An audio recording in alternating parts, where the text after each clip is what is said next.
पदार्थ एवं पदार्थ के समूह का दूसरा भाग पढ़ते हैं। कहते हैं ऐसे पदार्थ जो एक द्रव में तो घुलनशील होते हैं परंतु दूसरे द्रव में अघुलनशील होते हैं। जैसे नमक पानी में तो घुल जाता है किंतु मिट्टी के तेल में अघुलनशील रहता है। इस प्रकार जल में घुलनशीलता के आधार पर हम पदार्थों का भी वर्गीकरण कर सकते हैं। पारदर्शिता के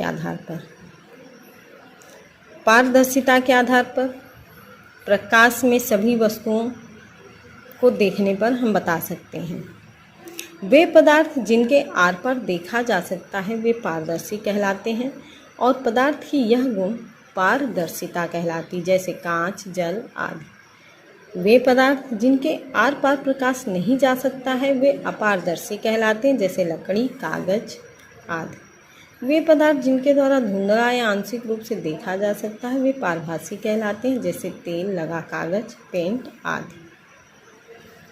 इन्हें हम अपने आसपास की चीज़ों में भी देख सकते हैं।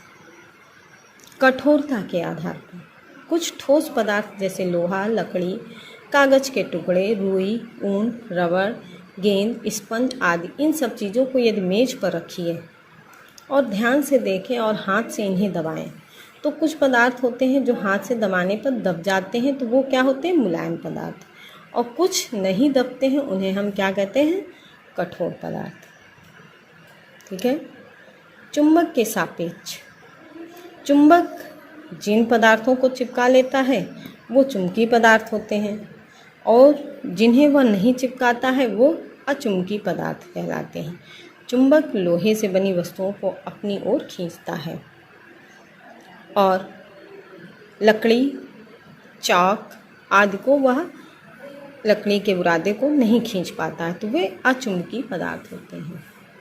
पदार्थों के निर्माण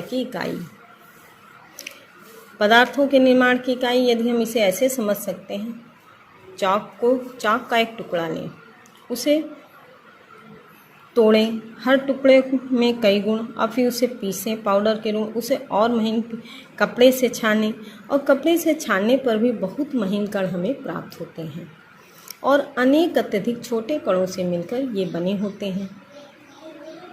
इस प्रकार हम कह सकते हैं कि इनकी हम कल्पना भी नहीं कर सकते ये कितने छोटे कण हैं। पदार्थ स्वयं सूक्ष्म कणों से मिलकर बना होता है जिन्हें अणु या हम परमाणु कहते हैं। पदार्थ का वह सूक्ष्मतम कण जो स्वतंत्र अवस्था में रह सकता है उसमें पदार्थ के सभी गुण विद्यमान होते हैं, वे क्या कहलाते हैं? अणु कहलाते हैं।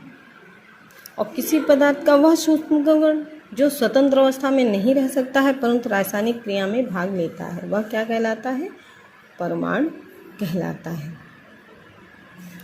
सारे पदार्थ अति सूक्ष्म कणों से मिलकर बने हैं, इसलिए इन्हें पदार्थ की संरचना की इकाई कहा जाता है। इस प्रकार हम इस पाठ में देखते हैं चुंबकीय, अचुंबकीय पदार्थ, मुलायम, कठोर पदार्थ, अणु तथा परमाणु, ठोस तथा द्रव गैस अवस्थाएं और वर्गीकरण। इतनी हेडिंग के आधार पर ये पाठ हमारा। अब पाठ 2 आपका पूरा होता है। धन्यवाद।